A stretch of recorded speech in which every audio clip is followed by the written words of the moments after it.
This episode is proudly sponsored by the Helix, a new innovation district located in New Brunswick, New Jersey, the heart of the Northeast Corridor.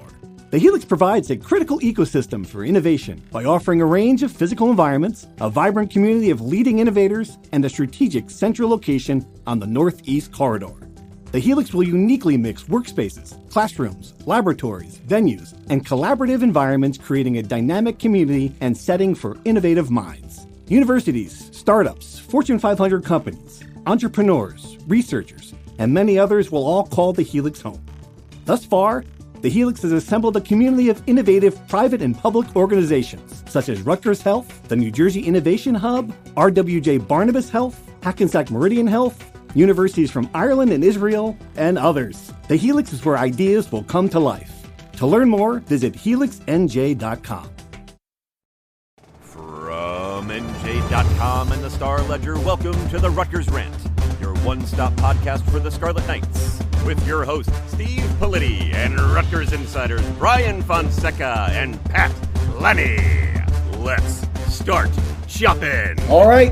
Hello, everybody. Welcome back to the Rutgers Rant. Politi, Fonseca, Lanny here. And on your screen, we now have the technology to do a podcast that people can watch. Why on earth anyone would want to do that, I still do not know. But we are now on YouTube. If you want to watch us live talking about Rutgers sports, you can see that Fonseca is wearing a Star Ledger hat, which is something that you probably can buy on eBay for like $4.99.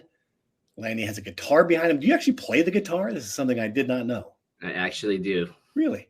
Huh. Okay. And I have next episode. Yeah, and I have a bookcase full of free books that people have sent me over the year that I haven't read. All right. That's our background. That's where we're at. Thanks for joining us. It's been a good summer. A couple of programming notes here before we get started. We're going to do 2 episodes this week.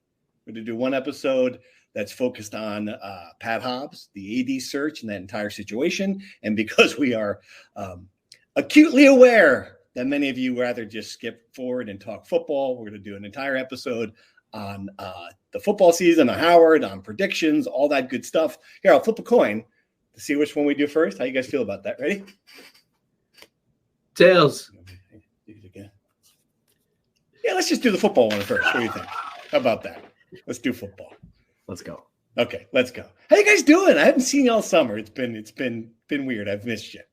We missed you too, Steve. How was Maine? How was Paris? How was the world outside of New Jersey? The world outside of New Jersey is great, thank you. Yes, if anything else, Paris got me out of having to stand there and pretend I'm watching football practice during the summer, which was nice. That was good. And Maine the same as well. So I can just parachute in for the Howard game and pretend that I know what's going on, which I really don't. So this podcast is going to be informative for me as well, guys. So please keep that in mind when you ask difficult questions here. The one thing I have noticed from Paris, which is fascinating to me, 2 things, which is fascinating about this football season, is that it seems like there's a narrative out there where there are a lot of people who all of a sudden are waking up and going, hey, Rutgers, right? Hey, Rutgers. Rutgers could be the team that crashes. It seems like every week someone was saying Rutgers is going to be the team that crashes the 12-team playoff, that Rutgers is going to be the surprise team, the dark horse.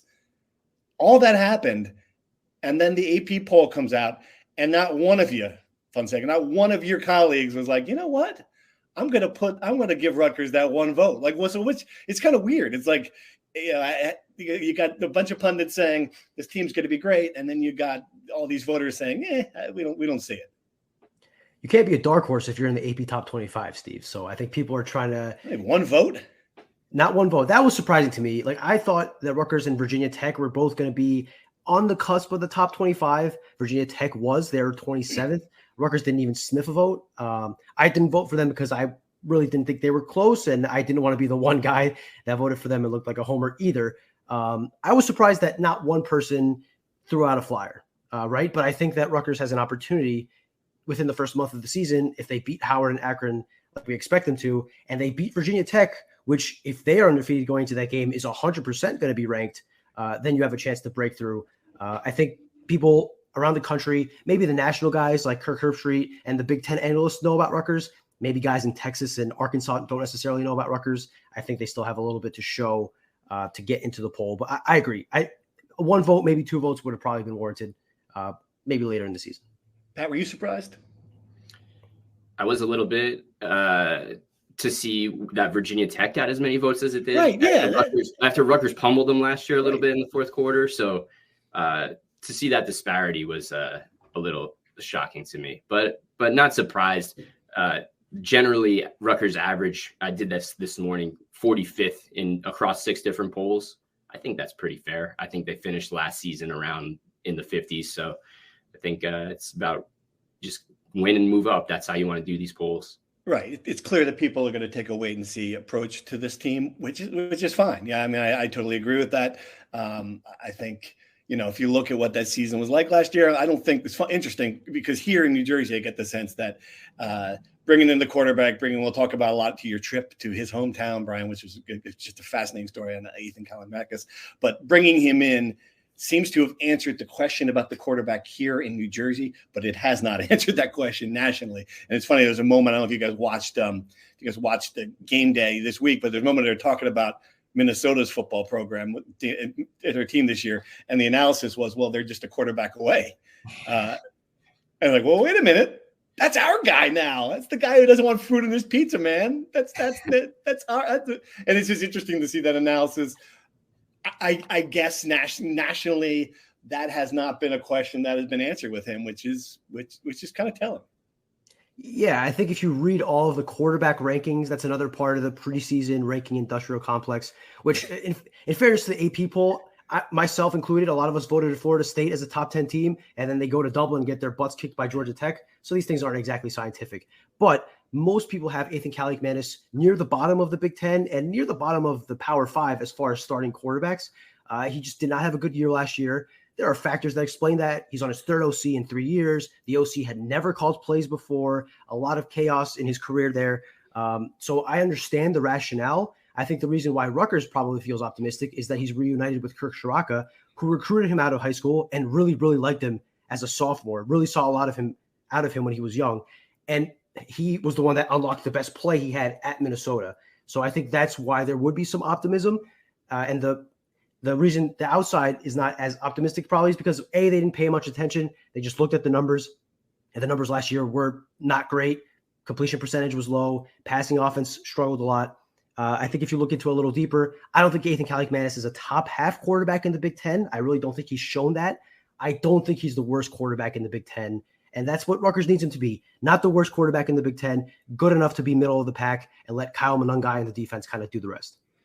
Yeah, Pat, going back through talking to people just to get their sense of what practice was like and what summer was like. This to me, there's a lot of optimism, it seems, about the offense. More optimism than I can remember in a decade. And absolutely. It starts with him too. And I think it is that upgrade that the short passing game, the fact that he is much better on his feet than people have thought. And you put in him as a piece to what you already think you have. You have an elite running back. You think you have the best offensive line that you've had at Rutgers in years. I mean, there's reasons to be optimistic. I completely agree with everything you said. And the other thing, they have some guys that can catch the ball this year and a lot of guys that can catch the ball. I think the receiver position is so vastly improved. And I think you're going to see that play out early in these first 2 games against Howard and Akron. I don't think they're going to hold things back. I think they're going to want to get Athan comfortable, get these guys going. So I think there's optimism. Like you said, those position groups, obviously it's a run first offense still, no question about it. But I think, everything's full steam ahead and looking good. Is it wrong of me that I'm still taking a wait and see approach to that position group? And that's the one. I guess I feel like we've had this conversation. Well, the receivers have to be better. They have to be better.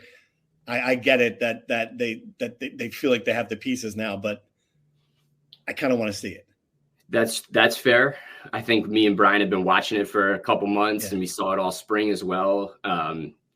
And the guy we didn't see in the spring, Dymere Miller, a lot, but we've seen it in the summer, and he looks really good. So I think that's going to be a big upgrade, and more so than just like the 3 starters, whomever they may be. I think there's like 5-6 guys. I think it's just deeper than it's ever been. And that's how you kind of develop this pipeline and reputation of a passing offense to have some consistency, starting with the quarterback, obviously. So maybe slightly better.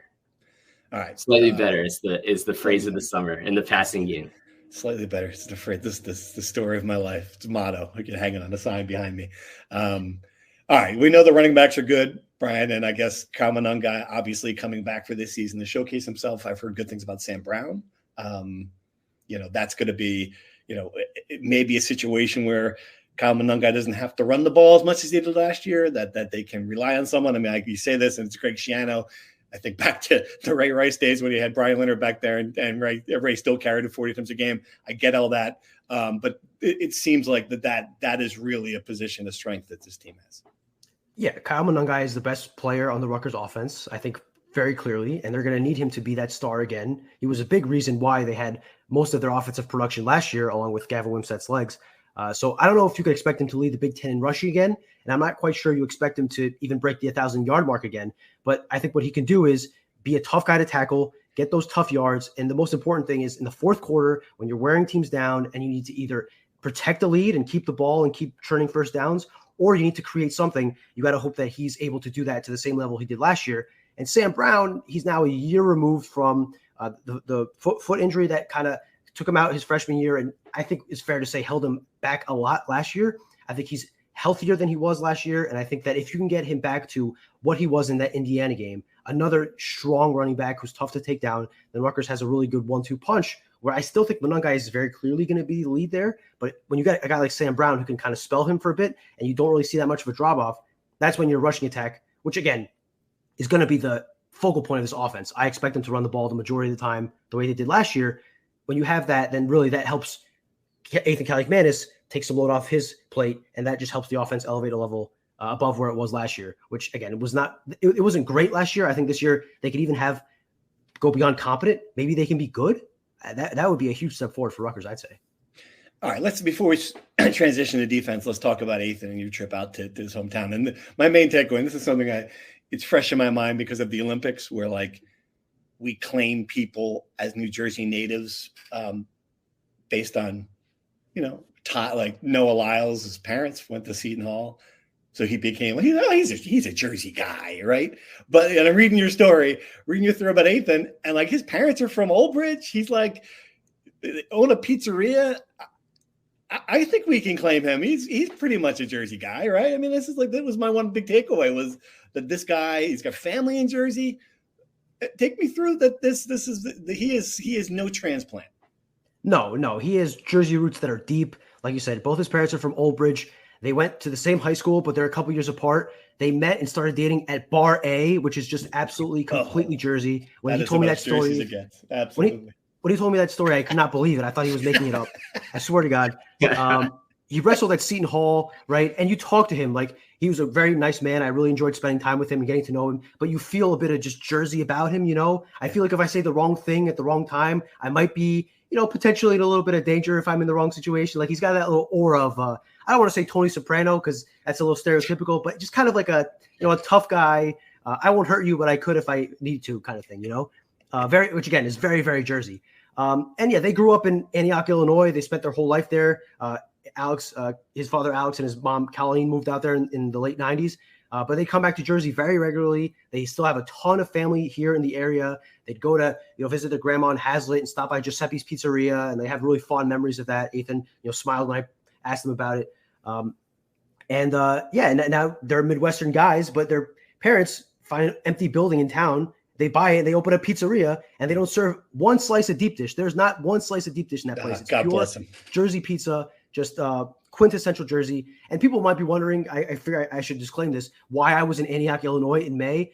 In a completely bizarre coincidence that will never happen in my life again. I started dating a girl from Antioch, Illinois last year, and Rutgers gets a quarterback from her hometown, transfers in after we started dating, and I went over there to meet her parents and all that stuff while Athan Kaliakmanis was there. It was all kind of a beautiful mishmash of things working out together, and it came out in that story. So I don't usually believe in that whole small world thing, but when things like this happen, I kind of, maybe that saying is true. Pat, so sure you didn't meet the same Bar A? question. You didn't meet What? You didn't meet your girlfriend at Bar A, is what I'm asking. I did not meet my girlfriend on Bari. No, I did not. I'm sure, Pat, you have the same question I do as well. It's like, I want to hear more about the story and the pizzeria and all the good stuff you learn about Athan, but more, I really want to know how the visit with your girlfriend's parents went as well. You know, I'm like, this is the perfect first episode to put our faces on, because you already said that Athan's dad can kick our ass, so that's great. Now he knows who we are. That's great. Good to know. And now your girlfriend's family just they're all about it, right? Yeah. So this is great. Tell the whole story. Let's Good go. impression. I mean, how did you do? I think this is a conversation for another podcast. I think we can kind of focus on football. We don't want to bore the Rutgers fans. I thought I did great. Of course you did. Let's get and now we have a special guest. I'm kidding. We don't have a special guest. That'd be great. We could just bring in your girlfriend's mom to see how you really did. One day. This is awesome. That's good. I hope these guys are loving it as much as I am. This is great. I love it. Okay. All right. Well, we'll come back to that. Rutgers plays Illinois this year, so maybe that's another opportunity to bring that up. All right. The other thing I learned about it, and I did the stuff in your story that I did not know. I didn't know that Athan was a track star of some level. I don't know if that's too big of a word, but an excellent track athlete, long jumper, correct? Am I getting this correct? And that's, for all the talk about, I get it. People are worried about they're replacing the best rushing quarterback in Rutgers history, but he's no slouch athletically. No, he's a great athlete. He proved that on track and field. He was a state champion in the long jump. He was a county champion in the 110-meter hurdles. And he was an athlete in a bunch of different sports. Probably could have played baseball if he really pursued it. Was the starting center for his team's basketball team. He was a sports journalist in high school, fellas. How about that? That was my favorite. That's great. That was great. Yes. If he really wanted to pursue that track, he could have been taking our jobs at the Ledger. Thankfully, he didn't. Just a very versatile guy, very athletic. And if you watch his high school tape, like his coach told me that they were a strictly option team before he showed up. And then when he showed up, they became a football team that sometimes runs the option because they can, because of his athleticism. So he's got the arm. That's what Kirk Straka loved about him immediately, just the way the ball goes off his arm and the way he can thread the ball between two defenders. Like that really stuck out to Kirk Straka in their first workout. And the athleticism. His coach told me about twice he hurled a defender in high school, which is illegal. But he didn't get yelled at when he got back to the huddle because the coach was just so amazed at how high he jumped over the defender. And in this huge game, their senior year, he makes this athletic play. He dodges a sack. He throws the ball as he's falling down, kind of Patrick Mahomes style, game-winning 2-point conversion. And then he gets the interception on the other end to seal the win. He's a great athlete, along with being a better passer than Gavin Wipset will be. I don't think the drop-off with his rushing, with his athleticism, will be that big if there even is a drop-off. Right. And ultimately not that important if there is a drop-off. I mean, can he hit like an 8 yards? Are they gonna be able to throw the ball to the middle without all of us going, that's right. That's kind of where we're at. That's the quarterback situation. The upgrade can be marginal and still be huge, I guess is what I'm trying to say. No doubt. That's the biggest thing. If he can complete a pass 5 yards and he doesn't gain a single rushing yard all season, I'd still think it's a step forward. No doubt. Right. Okay. Well, again, great story. If you haven't read it, I highly recommend Brian's trip to Antioch, Illinois, and we'll get more information on that, Pat. This is a year-long mission about that's great. The visit Antioch, Illinois. Yeah, we're reporters at the end of the day, right? Exactly. Yeah, and sometimes you have to build up to it. You don't want to hit people with the hard questions right away. We'll get more out of this. Okay. All right. The bad news out of camp, terrible news. I mean, I kind of felt sick to my stomach for the kid. Not a kid. Motorhead's been around forever. Losing him to an injury, that's really rough. It's going to affect this defense in a lot of different ways. Give me your sense of finding out about that and what that means to, otherwise a great camp to have this kind of devastating news come out.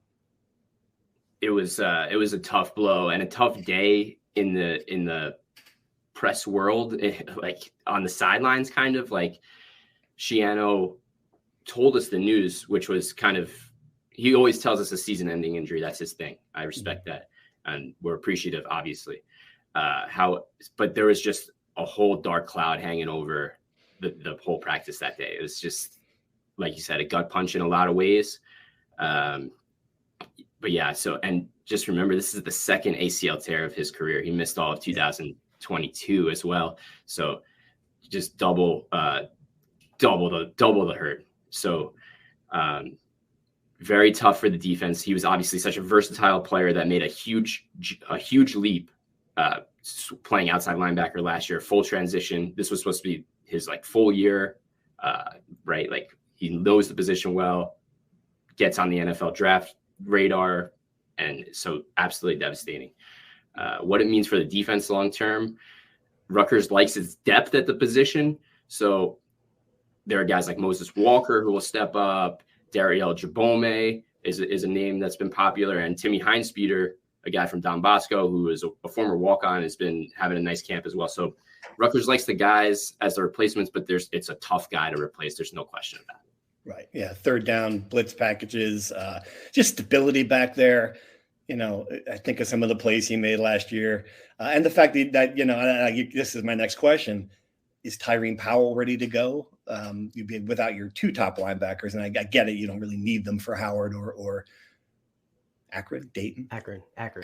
I was going to get something in Ohio. You don't need it for whatever Mac Kent State team they're playing here from the middle of the country in week 2, but you're going to need him for in a month. Is he ready? He's easing back. Mm-hmm. Yeah. We won't be able to reveal any of that information, or it's one of those things, right? One of those kind of deals. I think Rutgers is playing it very tight to the vest, and they want to keep every competitive advantage that Coach Schiano has in his pocket. Brian, is linebacker the deepest position in the defense at this point? I would say so. I do think that losing Mohamed Toure lowers the ceiling for the defense because last 3 seasons he's played, he led them in sacks, and this is a team that's really struggled to get to the quarterback for the past decade, pretty much. I wrote this morning, they have not surpassed 23 sacks in a season since 2014 when they had 33, and they've just really struggled to any pressure they create to get to the quarterback. And Mo Toure was their best pass rusher. Even if he was at linebacker, you touched on it, Steve. His versatility allowed him to be a third down rusher, or to even these disguised packages, make him blitz out of the linebacker spot. I think that lowers the ceiling, but I think the floor is high. The guys that Pat mentioned, Tyreen Powell has a chance to be the best, if not one of the best, the best linebacker in the Big Ten. And I think the guys below him provide a solid floor. But again, I just think losing Mohamed Toure, especially before the season, before he even gets a chance to play, just kind of lowers how good this defense could be. And you got to hope that the defensive line, guys like Aaron Lewis and Wesley Bailey, can elevate and help provide some cover for losing Toure. We'll see. Right. And I could say this, like my expectations for the offense are, okay, be better. My expectations for the defense couldn't be higher. And I really believe that. I saw it last year. I think we all saw it last year, that this has got to be a very good defense. If this team's going to exceed or meet his expectations, it's got to be one of the best Big Ten defenses. Do you think it is? I mean, obviously we know we love Joe Harasimiak. We love what they've done. This is a Schiano kind of style defense. It was attacking. It finally, it was not overmatched against the best Big Ten teams last year. That's the point. Yeah. Think back to that Ohio State game and how they brought it physically against Michigan as well. The top teams later in the season, when the depth became an issue, you saw that defense kind of wear down. Iowa, Penn State, for example. But it should be a pretty good defense. I mean, it ranked top 20 nationally in yards allowed and points allowed last year. So the statistics are great. My question is, with Toure's absence, how aggressive will Harasimiak be calling plays? How often can they dial up the blitzes? Do they have the guys to dial it up? So that's my question mark. And like Brian said, it's going to be on the front four to really get some pressure because it hasn't been there historically, and last season was an issue as well. Greg Schiano's even said it himself. All right.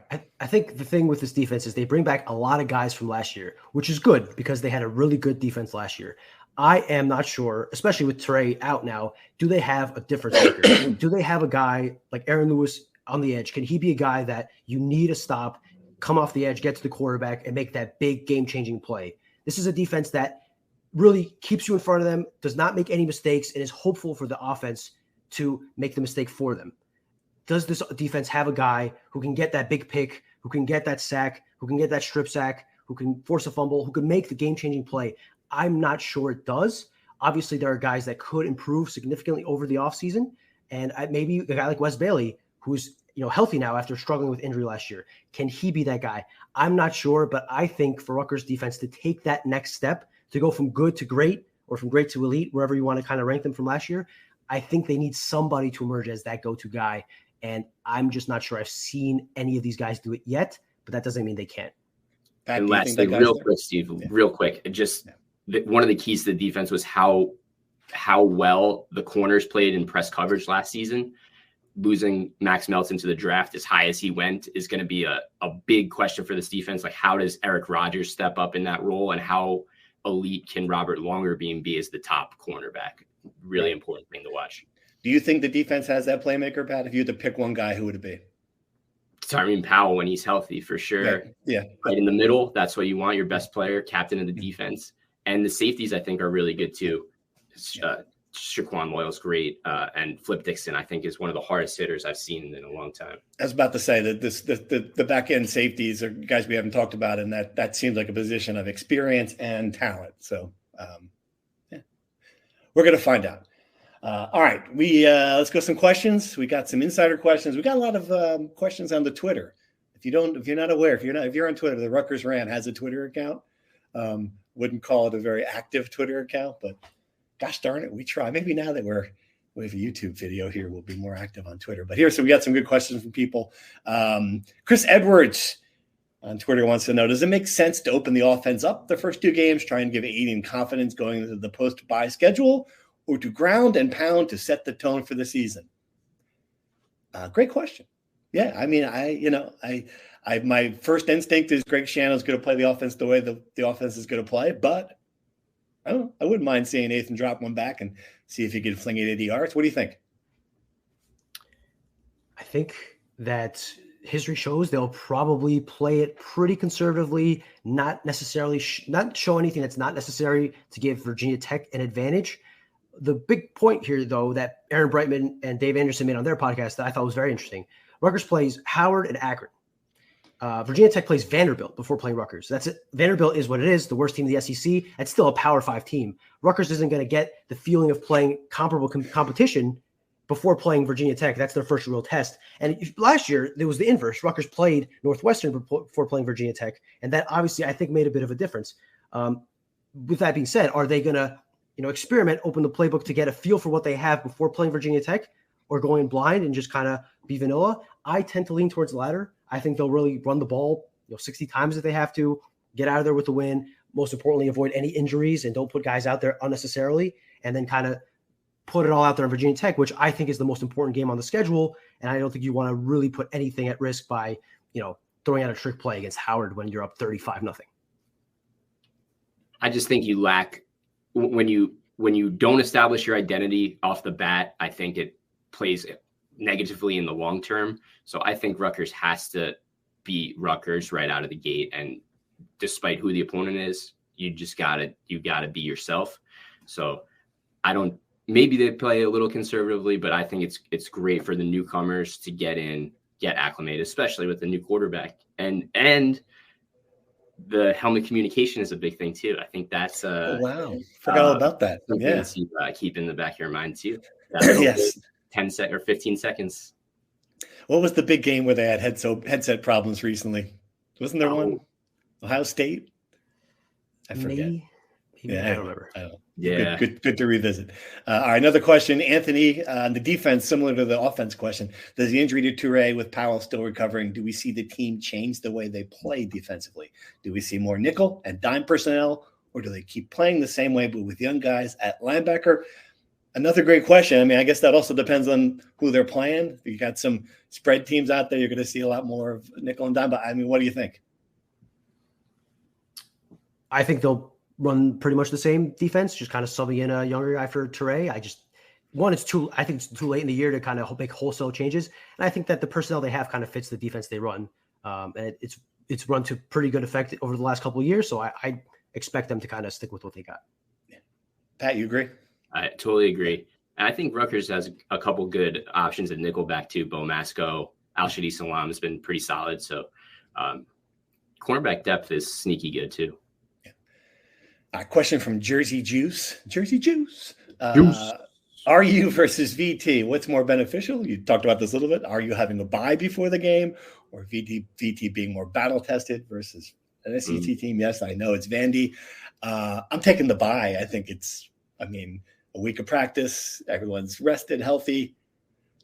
Not to mention the fact you're going on the road, again, a very tough place to play. I think I'd rather have that than facing anybody. But do you guys disagree? Bye. I'm taking the bye. Taking the bye. For sure. I agree. Extra rest, extra time to prepare. I think you take that for sure. All right. Ben Weiss wants to know, is Harris Simiak the next head coach in waiting if we can keep him? Wow. We're retiring Shiano on this podcast here in week 1. I love that everyone's got to get a new job. Like, I've been asked this question, Shiano the next AD? I'm like, I don't think so, but yeah. So right now, Greg's got a contract through 2047. Elect 6 presidents before we have to, think about this. But if they can keep him, that's great. I think that's he would be the leader in the clubhouse. That's a great suggestion. And when you think of head coach personalities, he checks every box. And I think when you can, whether it's business, your personal business, small business, football business, when you can promote from within, is always more competitive than seeking outside hire. Yeah. Look what Michigan did, right? Yeah. Right. Harbaugh leaves and they promote from within. Well, let's see how that goes first. Let's not, crown the Wolverines just yet. And I think 2 things here. I don't think Greg Schiano's ready to retire. I think he is enjoying coaching this team and rebuilding the program. And I think he kind of wants to not make the same mistake twice, where he built Rutgers up to a certain level last time, went to the NFL. I'm not sure if he's going to build them up to we'll have our season predictions later, but an 8-4, 9-3 year, and then say, hey, you know what? I'm going to go be an administrator and Joe could be the head coach. I think it's going to take a few years for Schiano to retire. I don't think Harris Simiak is going to stay around forever and wait, right? Rutgers is paying him handsomely. They're not paying him head coaching salaries, right? I think the more likely scenario is that Harris Simiak takes over, whether a smaller Power 4 team or a high-level mid-major team, is their head coach for 3, 4, 5 years, or however long it takes for Greg to decide it's time to hang up the cleats or hang up the whistle, whatever coaches hang up after their career's over. And then once that's gone, then Harris Simiak is kind of the presumed, next head coach. But one, there's nothing in his contract that says he's the next head coach in waiting, which is really the only thing tethering these guys. And 2, the timing just doesn't really. Experience the Heldrage Hotel, a luxury hotel that's perfect for both the business and leisure traveler. Ideally located within minutes of Rutgers University, the Heldrage is convenient to all the action and activities at SHI Stadium, Jersey Mike's Arena, and the Rutgers University campus. The moment you walk through the doors of the Heldrage Hotel and Conference Center, you know you're someplace different. A place with an independent spirit and a boutique vibe. A place where you can immerse yourself in your meeting or event as easily as you can the local culture. Located in the heart of the city, the Heldrage lets you experience all that New Brunswick has to offer. Whether you're coming to New Brunswick for a fun weekend with friends, in town for a Scarlet Knights game, or attending a business meeting, book your accommodations today at theheldrage.com. Makes sense to me. But I think if you could sign up for that in 5 years, Joe Harris Simiak being the head coach at Rutgers, I think that'd be a home run hire, because I agree with Pat. He's got, 30, 40-year head coach written all over him. I can't handle another abrupt resignation. Enough of the abrupt resignations right now. Yeah, it's good. I can use this like a little Dave Letterman comedy here. So you know what I'm thinking. I think you're right about that. Let him go someplace else, be a head coach, and hopefully, if all goes well, Greg's your football coach for the next 6, 7, 8 years. Then you bring Joe back. All right, planning very far ahead. Let's go through these the rest of these questions here. Another one about the Virginia Tech game. Looking at last year's game, Rutgers took advantage of every mistake and seemed to wear them down by the fourth quarter. But they have a hell of a quarterback, and it's dangerous if they get a quick start. I guess what your question is the Virginia Tech that we're seeing now appreciably better than the Virginia Tech we saw at the start of last season? That's at least the public perception. Whatever you read about Virginia Tech, the magazines, the commentary is that the experience played out through the season, the quarterback development. Remember, Rutgers was his first game. He came in as the backup, and got the start against Rutgers. And then he progressed and was played at a very high level. But the thing that I keep coming back to with Virginia Tech is the level of competition in the ACC is not the same as what Rutgers played last year. Would Gavin of Wimsatt have had just as good of a season in the ACC? Who knows? It's a tough comparison. But either way, Virginia Tech was better at the end of the season than it was at the beginning of the season. And that's fueling the hype around Virginia Tech, similarly the way it is around Rutgers right now. I'll add a couple of things. One, not to bag on Gavin, but I think if he played, no matter where he plays, he still can't connect on 5-yard passes, and that's really the issue here. I'm not sure how much better of a quarterback he'd be in the ACC. I think Kyron Drones would be if Kyron Drones was on Rutgers' team last year, I think they beat a couple more teams. I think they have a chance against Ohio State. I think he's a really, really good quarterback.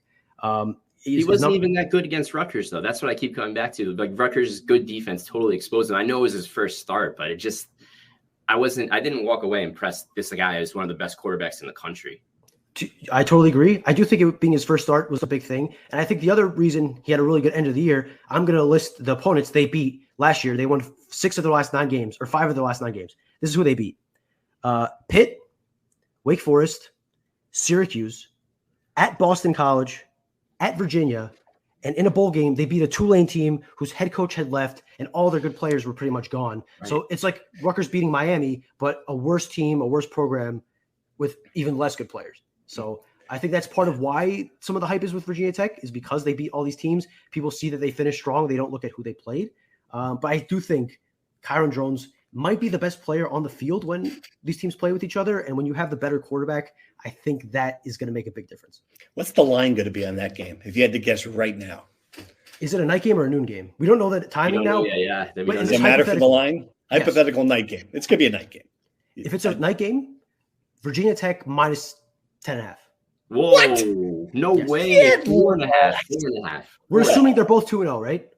Yes. We're assuming they're 2.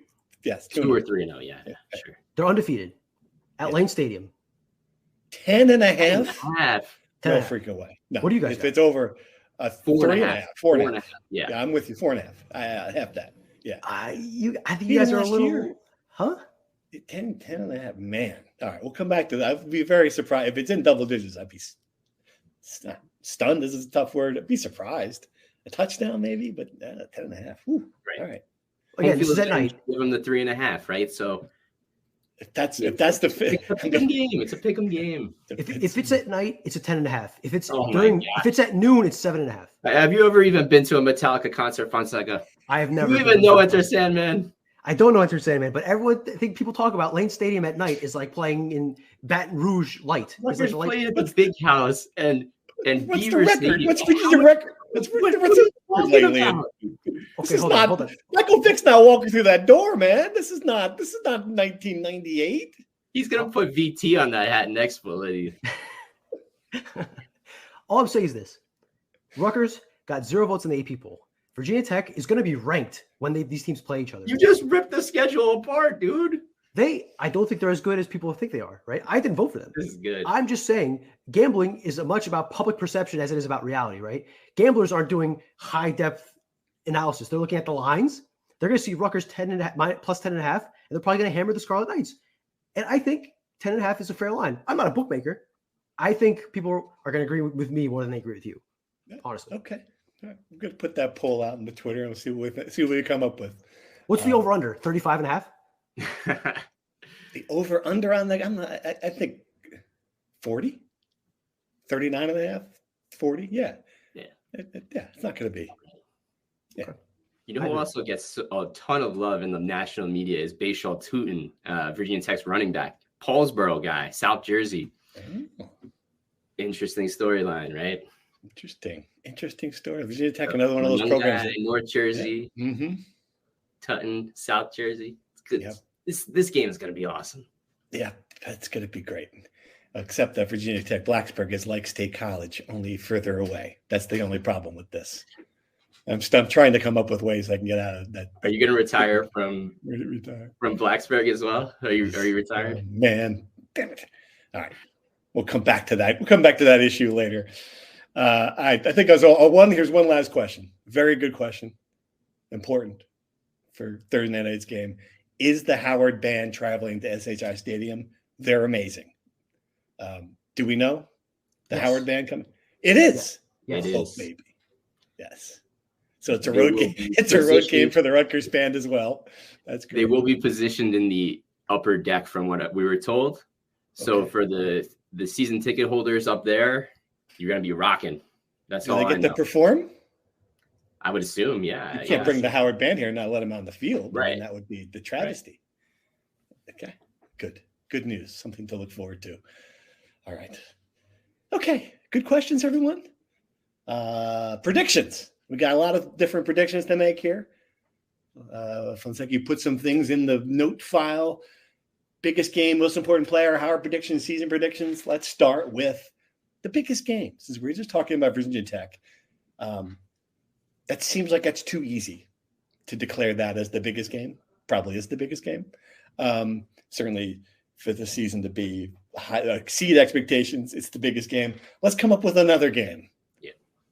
What do you think is the second biggest game on the schedule this year behind Virginia Tech? Pat, what do you got? I'm going to throw what I think, what Rutgers Nation thinks is going to be USC at the Coliseum. But what I think is Wisconsin at home. If you think about this, Rutgers has never beat Wisconsin, has never really been competitive with Wisconsin. This could be the year, and you're at home, and it's right in the thick of the schedule. I think it's time for Rutgers to kind of prove that it can play with one of the blue bloods of the Big Ten, right? Maybe not the Big Ten East blue bloods, but I think Wisconsin's a really important just tradition, and being competitive and beating Wisconsin would be huge. So I'm going to go with Wisconsin. It's a good one. What do you got? I like it a lot. I'll take Wisconsin's bitter rival, Minnesota, for a lot of reasons. It's going to be the most juicy game of the year with all the storylines. Shiano versus Fleck, Kaliakmanis against Minnesota, Shiraka against Fleck, and Heatherman against Rutgers, and all that great stuff. It's going to be just dripping with storylines. I think it's a team that Rutgers has to beat to kind of show that they're taking the next step in the Big Ten. Minnesota's right in that same range with them, with Illinois and Michigan State, Indiana, these middling teams in the Big Ten that are all fighting for position in that second tier, or third tier, I guess. And its positioning in the schedule, it's right after that USC game, I believe. I just checked the schedule. Let me make sure I'm not botching this. But it's the first game it is right after USC, right after a bye, and it is the start of the final 4-game stretch versus Minnesota, at Illinois, at Maryland, versus Michigan State, where I think Rutgers has to win 3 of those 4 games to make this a special season. And I think if you kick that stretch off by beating Minnesota, then you're really cooking with gas. And I think I did the math. I'm going to have this in my game-by-game predictions later. If the way I see the season playing out that will be the game that locks a bowl game for Rutgers and kind of sets the floor for a season that, you have 6 wins already with 3 to go. You can get up to that 9-win range. And again, make this a season to remember. Another good one. I guess I'm just assuming for this season to be a season to remember, they're going to have to beat Minnesota. It's one of those teams they have to beat. Illinois, Maryland, kind of the teams on that other side. I'm going to take Washington. So here's the team. Here's the team that was in. This is the team that was in the playoff. I mean, had a great year. People will remember that. They're not going to really look at they lost their head coach, their quarterback, pretty much their entire roster. They're not going to look at that as much as they're going to look at, hey, Rutgers beat Washington. It's just one of these scores that come across the bottom of the screen that will get national attention if they can pull up the upset. It's home. You're going to have a huge crowd, a night game. I don't know. It just seems like early in the year, again, especially, if they come off the win they beat Virginia Tech and they're going to come into that game, then it's just you want to see the bandwagon. It's going to be the people going to be falling off the back of the thing if that can happen. It's just such an opportunity. And even if they lose that game, they go down to Blacksburg, they come back with a loss, or they can turn the season around in 1 week. It's okay. We beat a Big Ten team. We beat someone who was in the playoff, a national respected program, the newcomer to the Big Ten. You're the one that slapped them. I think it probably handed them their first loss as a Big Ten team. I don't know. It just strikes me as a really big early season game. So that's the one I'm going to put as the biggest game of the year. If they beat Virginia Tech, that game on Friday night will be the best atmosphere I'd predict since I don't even know. The Penn State, or maybe the Penn State early, the first Penn State game there could be that level. Yeah. It'll be one of the best environments they've had since being in the Big Ten, no doubt, because that place, like you said, is going to be just burning inferno. People are going to be so fired up to finally have a big game, It'd be a lot of fun. All right. Most important player. I think we should do the same thing with this and take the quarterback out. Clearly the most important player is Athan. I mean, I don't know. Can you give me it's the law and rule of football. But it's also what's happening here with this program, making the change to hope that they can get competency, the missing thing where it was last year. If Athan is, we've talked about it. So who is the second most important player on this team? You go first this time, Bri. Okay. I'll go Dymere Miller. I think Rutgers has not had a number one wide receiver at a high level since Leonte Carroo. And I'm not sure Dymere Miller is going to be exactly as productive as Leonte Carroo, but they need him to be the guy. They need him to translate a lot of his FCS production to FBS and give Athan Kaliakmanis a reliable weapon that can make big plays. Bo Melton was the closest thing they've had to that guy since. I think they need him to be better than Bo Melton and just be the guy. And that kind of elevates the entire wide receiver room with him. So I'll go Dymere Miller. Pat? I'm going to go with a sneaky off the radar pick and say Robert Longerbeam for the reason I said earlier that replacing Max Melton is the biggest question mark on defense. Longerbeam played great last year. Really good. So I'm really curious to see how he takes his next step like Melton did last year. And so I think the pass defense has to be one of the strength of this team. So I'm going to say Longerbeam and 1A Tyron Powell, obviously, for getting captain. There's a way to look at this question where you take the player you could at least afford to lose. I think that player's Holland Pierce. So I'm going to go with him. Yeah. And the idea that you have, I think people believe he's an NFL offensive lineman at a position that when Greg Schiano got here, he will tell you obviously was the weakness of the team. The idea that you would have some strength there.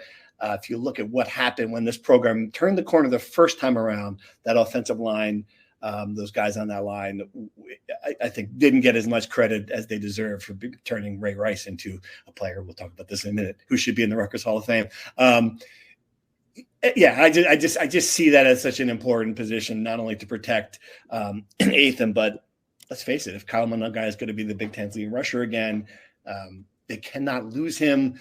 And I think the offensive line is going to be one of the sneaky strengths of this team this year. And it's going to be the difference between it being just a good season and a memorable season. So that's my answer to that one. All right. What do you want to do next? Howard prediction? Yes. The line is 35.5. Really? Okay. Yes. All right. It's about right. Yeah. What do you think, Pat? Who are you taking? 35.5 is big. It's a big number. Yeah, it's a big number. I don't know if this is a lot. It's a lot of points for Rutgers to score. Right. Okay. All right. I'm going to take Howard to cover that because I think it's just not way too many points, but I can't see Rutgers pressing the pedal to the metal in the fourth quarter against an inferior opponent. But Howard was also a league champ last year, respectable program. Juicy head coach Tyen, a University of South Florida guy that was on the staff for that great game in 2007 when USF was number 2. So I think Howard covers. Long story short, Howard covers. What's the score? 35-7. Good. Okay. Rutgers covers. This is supposed to be a special season. You're supposed to have a better offense. And what better way to show your offense is better than to run up the score against an FCS team? I'll go Rutgers 49, Howard 3. Okay, give him Howard the field goal.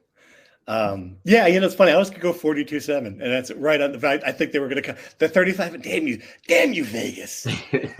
But I do think Rutgers will cover as well. So I will give them some field goal practice late in the game. Let's make it 44-7, a narrow cover. I don't think it's going to be the uncomfortable, some of those Wagner games where it's halftime and you're like, what are they going to do in the second half? Well, can we leave now? One of those games. I do agree with you. I looking at the results last year. Howard's pretty good, not great, but pretty good. So I think it's going to be exactly what you want out of that game, which is an easy victory, but one that's not embarrassing for everyone involved. So 44-7 for the Howard. Good chance for Pat to take a 1-game lead here on Howard. Woo! Early drama. All right, season predictions, though. I'm very curious to see which way you guys are going to go with this. Yeah, I mean, it's out there. You look at the schedule, and this is the first time that you can pick Rutgers to win 8 or 9 games and not be just a shameless optimist, like not just be a pandering fool, essentially, right? I mean, this is it. Like, there's no losses on this. There is no loss, no guaranteed loss in that schedule. It's amazing. So someone's got to go 11-1, right? Pat? Why don't you start us off this time? I get to start us off? All right, I will. I'm going to throw down the gauntlet. I think this is going to be that season. I do. And for me, that season is 9-3.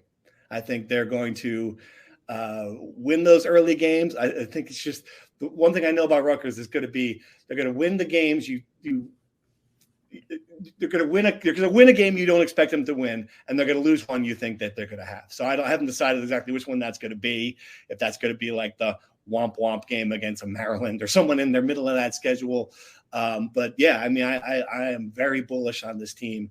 I think they're going to go down there. I think they're going to beat Virginia Tech. I don't think Virginia Tech is that good. I just don't agree with all that hype from these. I think there's too many voters in the ACC in these polls who are still clinging to what the last vestiges of relevancy for a dying conference. Okay, that's what I think is happening here. And they see the crumbling, the cracks in their very existence down there. Florida State. Florida State, exactly. I mean, like, what? This isn't Virginia Tech's not good.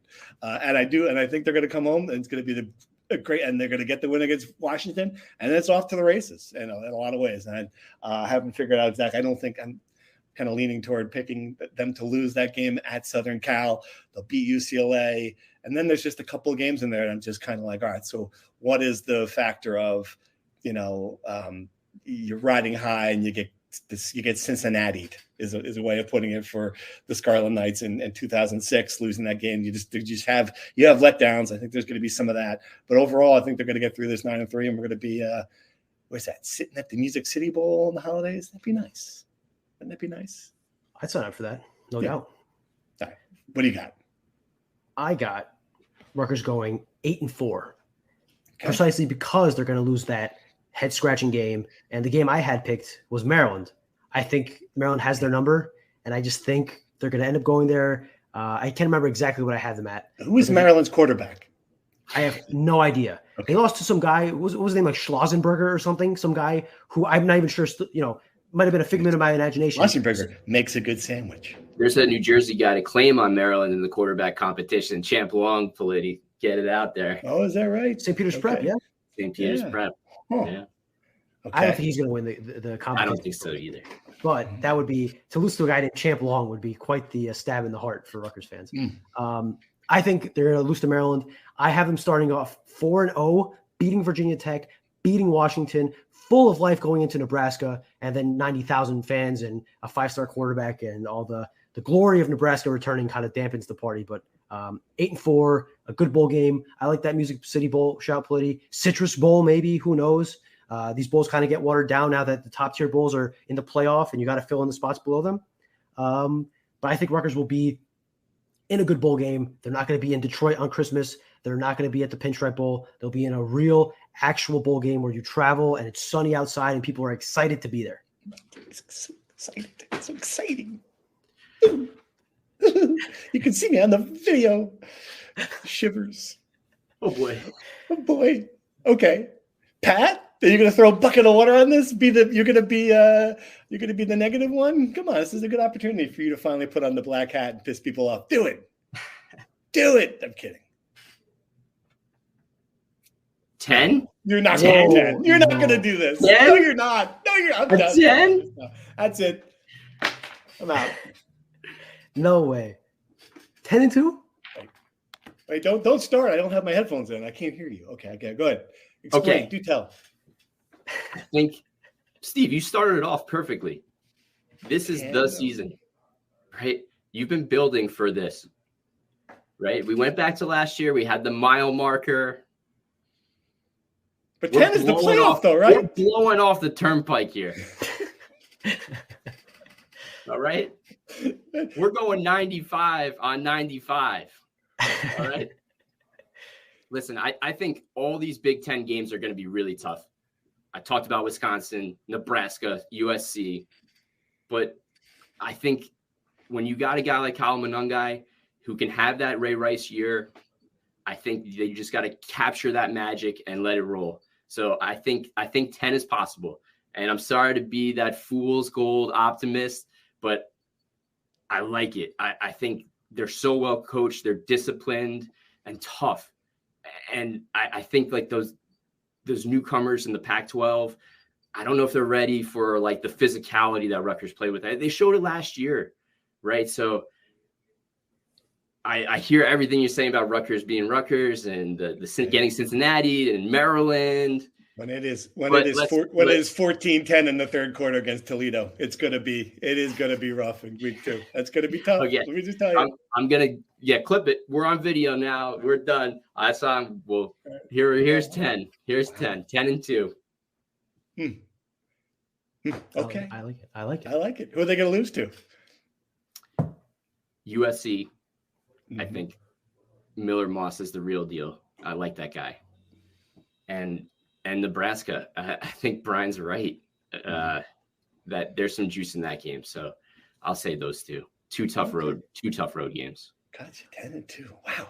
We all agree the over/under is set at 6.5 wins. We all agree Rutgers. Yeah, I do. Yes, I was giving someone that bad gambling advice recently. Someone out of town, they said 6.5. I said hammer the over on that. I do believe that. Absolutely. It would be a bitter disappointment to be sitting there at 6-6, shuffling our asses off to Detroit, some guaranteed rate bowl. I mean, it would just be miserable. Can't have that happen. Totally agree. Got to be. I think for me, 7 is the baseline for okay. 8 is look. You haven't won 8 games, and I mean it's been a minute. So that to me is a successful season. Anything above 8 is put it in the books. That's how I feel about it. Shiano's going to answer a big picture question today about what's next after making that mile marker claim, right? Like what's the next realistic mile marker, to use a cliche? It is to have a winning Big Ten record. Before you get to 10 wins, you got to have a winning Big Ten record. I think that's how he would answer it. Interesting. I think he's not going to answer it. I'm worried about how it is. I think how he would answer it. Right. You're so right. You've been around too long, Steve, because you're absolutely right. Pat, I appreciate the question. Okay. Historical reference here. Rutgers has had double-digit wins in 2 seasons in 170 years of football, or however long they've been playing. 1976 and 2006. It feels like we're 2 years away from the double-digit year based on how the math works out. But if they do get to double-digit wins, it would be the second best season in program history. They only played 2 games in 1869. I mean, they can't get the double digits when you're only playing twice. Come on. That's a fair point. Fair enough. I'm stumped. I have nothing to rebuttal with that. We can move on because you're right. You're 100% right. Champions. Champions in the team college football playoff. I thought going first. I'm like, I'm going to be the guy. I'm going to be the optimist. But there was no stopping Pat from going 95 down that. I'm impressed. How many times have we written this expert says this? Everyone's jumping on it. You're that How expert. can I not? Everyone's fighting for the Keith Sargent Homer Memorial Award this year. Exactly. Homer Memorial Award goes to. I thought I had it. I really did. I'm sitting in the audience like I'm at my acceptance speech, And Pat just barges in and one grabs swing game, Politi. 9-3, 10-2. I know it's huge difference, but it's not all that. It's not all that crazy. I guess. If they go 10-2, when they have their parade down River Road, Pat needs to be at the front of the float and just kind of, I don't know, like a Rutgers Rant scarf or something. He deserves a spot on the parade. Driving the bandwagon. I love it. All right, what else really quick? Women's soccer fight. Those are 3 words we have not had in order on our podcast script before. What happened? So what happened was a video that would have gone viral on YouTube 15 years ago if this was the old days of the internet. Rutgers player Gia Gorman, she's a senior forward. She was tracking back on defense, clips a UMass player. They fall over. The UMass player tries to grab the ball from the Rutgers player's feet. She did not like it. They get up. There's a bit of we're on video now, so I can do this. There's a bit of a judo grabbing each other's shirt. And then Gia Gorman, the Rutgers player, throws the first punch. She comes out swinging like she's Mike Tyson. And it looks like she lands it too. And the girl gets knocked over. And then Gia Gorman gets on top of her, gets in position and starts wailing on her until they get separated. So we don't be clear. Rutgers won the fight as a TKO. We don't condone fighting, but she was the best fighter by far of the two, and I would say yes. If this was a championship fight, she'd be walking off the field with the belt and her red card, no doubt. It was. Was there a red card? She must have been kicked out. Both girls were kicked out. Both girls that fought got kicked out. The winner of the fight and the loser. NCAA rules say that if you get caught in a fight, which is what this was dictated as in the official book, you get suspended for 2 games. Now, if you land the first punch and pretty squarely too, you might get another game or 2. I'm not sure what's going to happen. But Rutgers was going completely viral yesterday. I knew it was a story around the world when the Daily Mail in England called it shocking scenes of a wild brawl. And I thought, oh man, soccer has made it back in this country, baby. We need to get her on this podcast. What are the chances that we can arrange?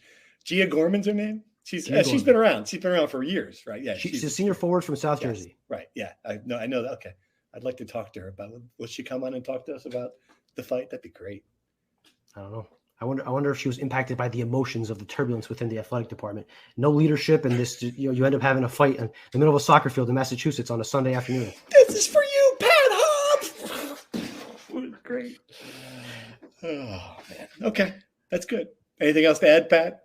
Just that this is the end of our video career. Our career, podcasting career.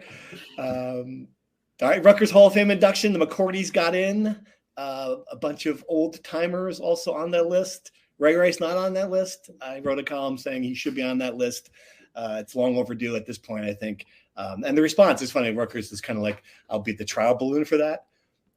For the most part, the response to that column was, yeah, all right. I mean, there are some people outside the Rutgers community, predictably on Twitter, who were, nope, give me the big nope, or, kind of a couple of saucy emails about it. But for the most part, it was kind of like, yeah, I mean, I think people shrugged. So that's a good sign if you're on the Rutgers selection committee. I'm guessing that'll happen next year. I do not know that, but it just seems like they've been building up to it. McCourtys obviously are, well, I should have made this clearer, certainly well-deserving of that honor, represent Rutgers at the highest level for years, perhaps the best, champions of the Rutgers program belong in the Hall of Fame.